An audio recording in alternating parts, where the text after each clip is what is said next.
अस्सलामुअलैकुम, मेरा नाम है अली रज़ा। इस वीडियो से हम अपनी एक फ्रंट एंड मॉड्यूल की वीडियो सीरीज़ का आगाज़ करते हैं। तो सबसे पहले हम ये जानेंगे कि किस तरीके से हम अपने कोड एडिटर को इंस्टॉल करेंगे, सेटअप करेंगे। तो आइए हम इंस्टॉल करते हैं। हम गूगल पे लिखेंगे विजुअल स्टूडियो कोड और ये हमारे पास आ गया। अब हम यहाँ पे डाउनलोड पे जाएंगे। इसके बाद हम विंडोज़ के लिए करेंगे, जो भी आपका ऑपरेटिंग सिस्टम होगा उसके लिए आप इंस्टॉलेशन करेंगे। मेरे पास विंडोज़ है तो मैंने विंडोज़ के लिए इसे क्लिक कर दिया डाउनलोड। अब ये डाउनलोड का ऑप्शन आ गया। मेरे पास ऑलरेडी डाउनलोड है तो इसलिए मैं इसको दोबारा से डाउनलोड नहीं कर रहा। तो मैं यहाँ से अपना ओपन कर लेता हूँ विजुअल स्टूडियो कोड।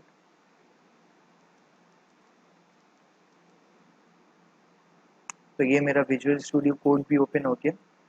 जब भी आप फर्स्ट टाइम इसे ओपन करेंगे तो इस तरीके से कुछ व्यू आएगा। इसके अलावा आपको जो भी फ़ाइल क्रिएट करनी है आप न्यू फाइल पे क्लिक करेंगे और यहाँ पे आप फ़ाइल नेम लिख देंगे तो ये फ़ाइल क्रिएट हो जाएगी। जैसे मैंने अभी टेक्स्ट फाइल बनाई। अब आपको जिस भी लैंग्वेज में यहाँ पे फ़ाइल क्रिएट करनी है, लेट्स से सेलेक्ट करूँगा। लेट्स से मुझे HTML की फ़ाइल क्रिएट करनी है तो मैंने यहाँ से HTML सेलेक्ट करा। तो आपको जो भी फ़ाइल क्रिएट करनी है आप यहाँ पे क्रिएट कर सकते हैं। तो इसके अलावा हम ये हमारा सेटअप हो जाएगा। अगर आप लोगों को इशू आए तो आप कमेंट में पूछ सकते हैं अगर आपको कोई मसला है। तो इसके अलावा हम सबसे पहले फ्रंट एंड मॉड्यूल के अंदर हम ये सीखते हैं कि HTML, CSS और जावास्क्रिप्ट ये हमारा कोर फंडामेंटल्स होते हैं या चीज़ें होती हैं जो हमें फ्रंट एंड के अंदर सीखनी पड़ती हैं। तो हम सबसे पहले अब HTML को सीखेंगे।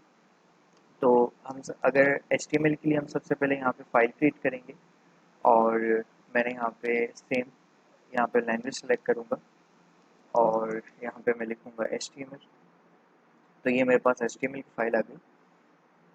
उसके बाद मैं अपने VS कोड में शिफ्ट और 1 का बटन प्रेस करूँगा तो मेरे पास एक एक्सक्लेमेशन मार्क आ जाएगा और